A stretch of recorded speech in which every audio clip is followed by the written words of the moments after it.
Bonjour et bienvenue dans La Niche, le podcast bienveillant sur les aventures canines. Je suis Claire et je suis ravie de vous partager aujourd'hui le 4e épisode dans La Niche. La Niche est un podcast qui aborde les thèmes divers et variés qui entourent le monde canin et qui se veut bienveillant, inspirant, construit et positif. Habituellement, je vous partage toutes les 2 semaines mes conversations avec des personnes passionnées. Elles viennent raconter à mon micro les expériences et aventures qu'elles ont vécues avec leurs chiens, leurs réussites, leurs plus beaux moments, mais aussi leurs difficultés et les leçons qu'elles en ont tirées. Mais ça, c'est ce qui se passe habituellement. Aujourd'hui, je suis ravie de vous partager le 4e épisode solo de ce podcast. Seul au micro, j'ai eu envie de changer de format pour pouvoir vous parler et vous partager plus directement les sujets et réflexions qui me tiennent à cœur. Vous pouvez retrouver ces épisodes dans La Niche toutes les 2 semaines, en alternance avec les interviews, et ils sont accompagnés d'un article rédigé et complet sur mon site laniche-podcast.fr. Dans cet épisode, je voulais vous parler d'un sujet qui m'est très important et qui a été la base de réflexion quant au choix de ma reconversion professionnelle, la conscience écologique. Car pour moi, avoir un chien et vouloir préserver notre planète, ce n'est pas incompatible. Voici donc ma réflexion sur ce sujet et quelques idées de choses à mettre en place pour tenter de faire un peu mieux tout en vivant harmonieusement avec son chien. Alors que vous soyez déjà humain d'un chien ou que vous vous apprêtez à le devenir, que vous soyez auditeur habitué ou tout nouveau sur La Niche, et dans ce cas bienvenue, cet épisode est pour vous. Mais je ne vous en dis pas plus et je vous souhaite une très bonne écoute. Comme toute action humaine, avoir un chien représente un impact sur notre environnement. Étant attentive à cette question, je me suis beaucoup interrogée avant d'adopter Charlie, et depuis qu'il est là aussi. Néanmoins, étant de nature à chercher le positif dans chaque situation, je crois avoir compris que chien et écologie ne sont pas 2 sujets si éloignés qu'ils en ont l'air. Et puis, comme tout, avec beaucoup d'informations, du recul et en se retroussant un peu les manches, je suis persuadée qu'on est capable de faire de belles choses pour atteindre le bon compromis. De nos chiens ambassadeurs de la nature à quelques pistes de passage à l'action, je vous partage non sans difficulté ma réflexion sur le sujet. Une porte ouverte sur le vivant. Accueillir un ambassadeur de la nature chez soi. Aujourd'hui, nous vivons dans un monde où tout va trop vite, où il faut faire toujours plus fort, plus grand, plus rentable. Une société adepte de folie des grandeurs, de vitesse et de sensations fortes a pris le dessus jusqu'à nous faire oublier qui nous sommes. Nous vivons majoritairement près des villes, relativement loin des grands espaces. Nous vivons dans un confort déjà suprême et pourtant en perpétuelle amélioration. On peut penser que c'est fantastique, mais il est aussi important de se rappeler qui nous sommes, ou peut-être plutôt qui nous étions, c'est-à-dire des animaux. Comme le disait Aristote, l'homme est un animal politique. Politique, social, oui, certes, mais animal avant tout. L'humain est un mammifère, avec un instinct de vie, des besoins liés à son environnement, des émotions, des réflexes qui nous viennent d'un temps bien éloigné du nôtre. Nous oublions souvent que sur la frise de l'évolution des espèces, l'humain vient tout juste d'arriver. J'aime bien la métaphore qui illustre ça en expliquant que si on devait raconter l'histoire de la Terre en 24 heures, l'homme n'apparaîtrait que quelques millisecondes avant minuit. Malheureusement, on s'est tellement égaré que nous traversons aujourd'hui une crise environnementale sans pareil. Je vous passe les détails car d'autres en parleront bien mieux que moi, mais en 2002 déjà, lors du 4e sommet de la Terre à Rio, Jacques Chirac disait « Notre maison brûle et nous regardons ailleurs ». Oui, en 2002, il y a 20 ans. On le constatait déjà à l'échelle mondiale et pourtant on n'a pas bien plus avancé. Pour autant, ce qui a peut-être changé depuis, c'est qu'on ressent de plus en plus le besoin de se reconnecter à elle, notre maison planète. Et en la matière, nos animaux jouent un rôle important. Notre société s'est progressivement construite sur l'exploitation des animaux. Au départ, les humains ont domestiqué des animaux pour les aider dans leurs tâches quotidiennes. Nous avons côtoyé et sélectionné certains animaux en fonction de nos besoins, pour la réalisation de nos travaux. Et puis de fil en aiguille, c'est devenu un énorme business. Élevage intensif, pêche industrielle, chasse, cirque, zoo, aquarium. Les animaux sont au centre de notre société, mais pas à la place qu'ils devraient avoir à mon sens. Ils sont invisibilisés au service de l'homme, pour son confort et peu considérés pour ce qu'ils sont, c'est-à-dire des êtres à part entière, dotés d'émotions, d'une capacité d'attachement, de besoins et d'empathie. À quoi pensons-nous en premier quand on nous parle de règne animal ? Notre société est même allée jusqu'à nous faire croire qu'on mourrait tous de famine si on cessait de les consommer. Dans cette histoire, seules quelques espèces ont la belle vie, car en la matière, le nombre d'animaux domestiques ne faiblit pas, au contraire. Aujourd'hui, c'est comme si nous avions besoin d'eux pour rester connectés avec le vivant. C'est d'ailleurs souvent eux qui nous le rappellent. Comme rempart à la solitude, au stress de nos vies tumultueuses, parce qu'ils nous rappellent des souvenirs d'enfance, parce que leur présence est réconfortante, parce qu'on a besoin d'accorder de l'attention à quelqu'un d'autre que nous parfois. Nos animaux domestiques ont donc pris une place énorme dans notre bien-être, et c'est d'ailleurs un de mes sujets de prédilection sur le podcast. Comment un chien peut contribuer à notre développement personnel. La réponse, elle est sans doute là, parce qu'il nous garde connectés avec le vivant et qu'on a besoin de cette connexion pour se sentir bien, apaisé, pour se sentir exister. Alors dans un sens, en accueillant votre chien chez vous, vous avez accueilli un ambassadeur de la nature, un représentant en chef des autres espèces animales. De prime abord, vous allez me dire, c'est pas ça qui va sauver la planète, mais au fond, j'ai quand même un petit espoir. Car pourquoi chérir davantage nos animaux de compagnie plus que les autres ? Ils ont tous tant à nous apprendre. Apprendre à comprendre et respecter. Quand j'ai réfléchi à mon choix de métier, il m'était important de me tourner vers un milieu qui pourrait être vertueux, dans lequel j'aurais à transmettre des choses, des réflexions, et qui servirait d'une manière ou d'une autre à faire prendre conscience aux gens des enjeux environnementaux. Et à mon sens, l'éducation canine peut vraiment y contribuer. En effet, pour moi, ce métier consiste à accompagner des gens vers une relation plus harmonieuse avec leur chien, pour mieux le comprendre et se faire comprendre. Aider les gens à comprendre comment fonctionne leur représentant en chef des espèces animales, c'est, je l'espère, une manière de mettre en lumière ce qu'il représente, le monde animal dans son entièreté. Pour autant, il faut vivre avec son temps et trouver des opportunités aujourd'hui pour essayer d'améliorer demain. On améliorera notre impact sur cette planète qu'en apprenant à respecter le vivant, la nature, la biodiversité qui nous entoure. Pour moi, devenir éducateur comportementaliste animalier, c'est devenir un ambassadeur du bien-être animal dans son ensemble. Et même sans aller jusque-là, avoir un animal chez soi, c'est s'ouvrir au monde de la nature, l'observer, interagir avec elle, passer du temps dehors. Pour moi, un chien est une porte d'entrée incroyable sur le monde animal, sur le grand monde vivant qui nous entoure et qui fait partie de nous. Je pense pas qu'il soit indispensable de s'exiler au fin fond de la Lozère avec des brebis pour se sentir reconnecté à la nature. Je pense que tout dans la vie est une question d'attention. Accorder souvent de l'attention à certaines choses, c'est ce qui les rend importantes. Et finalement, quand on prend une pause et qu'on regarde autour de nous, la nature, la vie est là, juste sous nos yeux. Et nos meilleurs exemples, ce sont nos animaux. Je vous le disais dans mes précédents épisodes, avoir un chien nous invite à nous promener, à le voir interagir avec d'autres de la même espèce ou pas que lui, à observer ses réactions, à comprendre ses besoins, ses instincts, à apprendre à communiquer avec lui. D'ailleurs, je vous invite à profiter de ces balades aussi pour ramasser de temps en temps quelques déchets. Oui, ça ne va pas changer le cours des choses, mais c'est aussi par l'exemplarité qu'on avancera. Tout ça, c'est une première porte, et c'est peut-être la plus difficile à faire. Être sensibilisé à ce qu'est un animal, ça nous pousse à les respecter, à s'éduquer sur le sujet, à progresser. Je suis persuadée que faire mieux pour notre planète, c'est un long cheminement personnel. Personne n'est parfait, il s'agit juste de trouver un équilibre, des compromis dans son quotidien pour agir à son échelle, et ça demande du temps, de l'énergie, et c'est pas du tout évident. Alors, comme j'ai à cœur de mettre en lumière le fait qu'avoir un chien nous fait du bien, j'ai aussi à cœur de montrer qu'avoir un chien peut déjà être une belle première étape dans ce processus de sensibilisation. Pour mieux chérir notre planète, aimons nos chiens et apprenons à travers lui à chérir tous les animaux.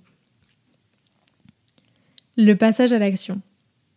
Une consommation responsable et raisonnée. Néanmoins, il faut tout de même prendre en considération que notre ambassadeur de la nature ne vit pas que d'amour et d'eau fraîche. Il implique tout de même une part de consommation importante, au même titre que pour nous, humains, notre volonté de chérir plus que de raison nos animaux, et notamment nos chiens, a d'ailleurs donné naissance à un vrai marché économique très discutable. Or, nous voilà en dissonance cognitive, notre chien nous reconnecte avec la nature, ok, mais il nécessite une consommation qui semble détruire toute notre bonne volonté. Je voulais donc vous expliquer ma démarche et vous partager ma manière d'essayer de mieux faire. Alors le premier point, c'est l'alimentation. C'est certainement le sujet qui m'a le plus poussé dans mes retranchements. Comme vous le savez, les chiens sont des carnivores et doivent donc principalement manger des protéines animales. Or, à la maison, hormis les quelques grammes de steak ou de jambon que mangent les enfants par mois, seul Charlie mange de la viande. 2 végétariens qui passent leur chien au barf, ça suscite des questions. Alors je vous renvoie à mon épisode 10 que j'ai enregistré avec les 2 fondatrices de Q-Wild, qui d'ailleurs est devenue Cru, pendant lequel on a parlé de l'alimentation au barf. J'ai fait appel à Cru personnellement pour préparer les rations de Charlie, car ils sont dans une démarche d'économie circulaire en revalorisant des produits issus de l'industrie de la viande, qui sans cela seraient purement ou simplement jetés, ou broyés et dilués avec 1000 autres sous-produits pour être transformés en croquettes. Alors on est bien d'accord, il s'agit d'une forme de soutien à cette industrie, dont personnellement je ne veux pas, mais pour l'heure je n'ai pas trouvé de solution plus responsable que celle-ci et qui soit adaptée à la santé de mon chien.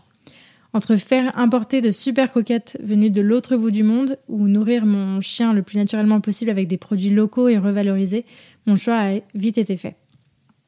Côté matériel, comme pour nous humains, la surconsommation nous guette lorsqu'il s'agit d'équiper son chien. On voit tout et rien. Alors je vous invite à réfléchir à vos réels besoins concernant le matériel de vos animaux et à acheter en conscience, parce que la plupart du temps, ils n'ont pas besoin de 1 million de trucs qu'on voudrait nous vendre. Alors pour ma part, plusieurs points. J'essaye toujours d'acheter des choses le plus durables possible, quitte à investir un peu plus au départ. Par exemple, j'ai acheté le lit de Charlie il y a 1 an et demi, c'est son deuxième. Donc le premier, c'était celui qu'il avait quand il était chaud, dans lequel je n'avais pas vraiment investi. Et pour le deuxième, j'ai cherché à prendre de la qualité. Donc il a la mémoire de forme, il est entièrement déhoussable. Je peux donc le passer à la machine de temps en temps. Il n'a vraiment pas bougé. Je sais qu'on va pouvoir le garder encore super longtemps. Donc, des investissements durables. Le deuxième point, c'est que j'essaye aussi de n'acheter que l'essentiel. Charlie n'a pas énormément d'affaires. Il a tout au plus un harnais, un collier en perles de céramique, 3 longes de tailles différentes en biotane, qui est une matière très résistante, un gilet de sauvetage, des bottines qu'il déteste, mais qu'on a au cas où, un lit, quelques jouets et doudous qu'il a eu quand il était petit, principalement, 2 gamelles et quelques produits de soins de base. On essaiera toujours de vous vendre beaucoup d'accessoires qui sont censés faciliter la vie de votre chien. Honnêtement, je suis pas sûre qu'il en ait grand-chose à faire. En tout cas, même les quelques jouets qu'il a, honnêtement, il s'en désintéresse hyper vite et s'y réintéresse pas beaucoup. Donc c'est le pari que j'ai fait et voilà, on essaie d'avoir vraiment que ce qui nous sert au quotidien et je crois pas qu'on ait de choses, mis à part le gilet de sauvetage et les bottines pour le froid ou le trop chaud, il n'y a pas énormément d'affaires qui nous servent peu, en fait, au final. Et le troisième point, c'est que j'essaie de me tourner vers des marques éthiques et responsables, comme on peut en trouver sur Etsy, par exemple. Et je privilégie au maximum le Made in France. Donc j'ai à cœur de soutenir des marques comme notamment Petit Père, dont Corentin est le cofondateur. Il était venu nous parler de Petit Père dans l'épisode 14. Pour mémoire, ceux qui ne l'ont pas écouté, je vous invite à le faire incessamment sous peu. Et donc Petit Père, c'est une marque que j'aime beaucoup parce qu'ils font constamment tout leur possible pour améliorer la composition de leurs produits et pour relocaliser leur production. Et à mon sens, c'est très important. Alors oui, on pourrait se dire que tout cela a un coût, et oui, c'est le cas au moment de la dépense, mais je vous invite vraiment à avoir une vision plus long terme dans vos consommations, investir un peu plus au départ pour changer moins souvent, nourrir mieux pour avoir moins à soigner. Là encore, c'est une question d'équilibre, c'est un cheminement personnel qui prend du temps, qui demande de la remise en question et un peu d'énergie, mais qui, à mon sens, vaut le coup pour tout le monde à terme. Pousser l'engagement un peu plus loin. Alors une fois sensibilisé à tout ce que je viens de vous raconter concernant les animaux, l'envie de faire plus sans savoir comment nous traverse souvent. Pour être honnête avec vous, ça fait des années que j'aimerais rejoindre une association pour l'environnement ou pour les animaux, ou les deux, mais je vous avoue que j'ai pas encore fait cette rencontre. Si vous avez des suggestions, je serais d'ailleurs heureuse de les connaître et de les partager. En la matière, il y a du choix, il faut choisir ses combats et il y a tant à explorer qu'il faudrait 1000 vies pour contribuer à tout. Alors lire, s'informer, transmettre pour être relais d'information, pour ma part, c'est comme ça que je me sens le plus à l'aise et c'est ça que j'ai choisi de faire, notamment à travers ce podcast. Alors en choisissant ce métier aussi et en prenant le temps de me former le plus possible, j'espère pouvoir contribuer à mon échelle à amener un peu de douceur envers ceux qui subissent souvent en silence les caprices et folies des humains. Néanmoins, voici quelques pistes que j'avais à cœur de vous partager, qu'on peut mettre en œuvre pour s'engager un petit peu plus, si vous le souhaitez. La première chose, c'est évidemment de s'engager ou de donner de son temps à une association, qu'elle soit locale ou nationale. Avoir une action concrète sur le terrain, c'est toujours très très utile et ça nous aide aussi à nous sentir utiles et à avoir la sensation d'avoir un impact sur ce qui se passe. Alors voici quelques exemples d'associations nationales. Bien évidemment, la liste n'est pas exhaustive, mais la SPA, Ava Refuge, la LPO, la Ligue de protection des oiseaux, Sea Shepherd, Surfrider Foundation, L214, One Voice Animal, la Fondation Brigitte Bardot, le Centre Athéna, Greenpeace ou encore Canopée pour les arbres. La deuxième chose que vous pouvez faire, c'est aussi soutenir financièrement des associations, si vous en avez les moyens, en faisant des dons, ou vous pouvez aussi acheter des articles sur les boutiques, par exemple. Alors, vous me voyez peut-être souvent porter des vêtements Sea Shepherd, qui défend la vie marine, principalement. Le pari que j'ai pris, c'est que si je dois devenir une sorte de panneau publicitaire ambulant au travers de mes réseaux, je préfère que ce soit pour une cause qui me touche et que je trouve importante. D'où Sea Shepherd, qui me tient particulièrement à cœur. Le troisième point, c'est que vous pouvez relayer des posts sur les réseaux sociaux. Alors, ça peut paraître rien et pas du tout important, mais c'est comme ça que ça interpelle. C'est aussi en se servant des algorithmes et en jouant avec eux qu'on diffuse des messages et qu'on les répand au plus grand nombre. Donc je trouve que repartager des posts sur les réseaux sociaux, ça a du sens. Et puis enfin, en s'informant au maximum sur ces sujets, bien que ça implique de faire souvent un pas de côté, que ça nous amène souvent à nous remettre en question et que c'est pas facile.